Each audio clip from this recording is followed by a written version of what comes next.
അടുത്തത് കുംഭക്കൂറാണ്. അവിട്ടത്തിൻ്റെ അവസാനത്തെ 1ഉം 2ഉം പാദങ്ങൾ ചതയം, പൂരൂരുട്ടാതി, മുക്കാല്, അതായത് പൂരൂരുട്ടാതി 1ഉം 2ഉം 3ഉം പാദങ്ങൾ ചേർന്നത് ആണ് കുംഭക്കൂറ്. ഇവർക്ക് ബുധനും രാഹുവും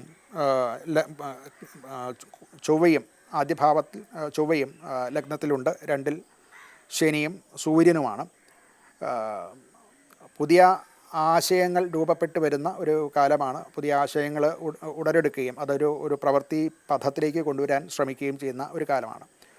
ജോലിയിൽ സാങ്കേതിക മേഖലകളിൽ, ഗവേഷണം മുതലായിട്ടുള്ള കാര്യങ്ങളിൽ, അല്ലെങ്കിൽ മറ്റ് ഡിസൈനിങ് മുതലായിട്ടുള്ള നൂതനമായിട്ടുള്ള ഡിസൈനിങ് ഉണ്ടാക്കുക, ഇങ്ങനെയുള്ള കാര്യങ്ങളിലോ ഗവേഷണത്തിലോ ഒക്കെ ഏർപ്പെടുന്നവരൊക്കെ സംബന്ധിച്ചിടത്തോളം ചില പുരോഗതികളൊക്കെ പഴയതിനേക്കാൾ നേരത്തെ ചെയ്തു കൊണ്ടുവന്നിരുന്നതായിട്ടുള്ള പ്രവർത്തനയിൽ നിന്ന് കുറച്ച് നേട്ടങ്ങൾ ഉണ്ടാവുക, അതിൽ പുരോഗതി ഉണ്ടാവുക ഒക്കെ ചെയ്യാവുന്ന കാലമാണ്.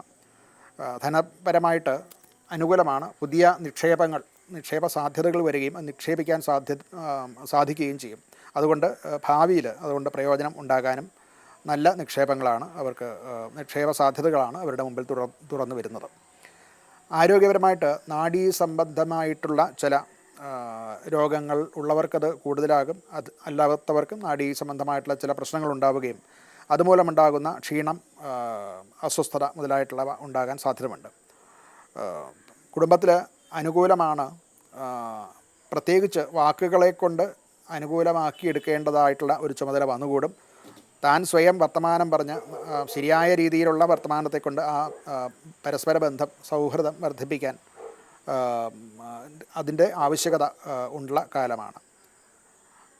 ഇവർക്ക് ഒരു പരിഹാരം എന്നുള്ള നിലയ്ക്ക് വിഷ്ണു സഹസ്രനാമം ജപിക്കുക, അതുപോലെ ശ്രീകൃഷ്ണ ക്ഷേത്രത്തിൽ, ശ്രീരാമക്ഷേത്രത്തിൽ ഒക്കെ ദർശനം നടത്തുന്നതും യഥാശക്തി വഴിപാടുകൾ നടത്തുന്നതും ഒക്കെ അനുകൂലമായിട്ടുള്ള ഫലങ്ങൾ ഉണ്ടാക്കുന്നതാണ്.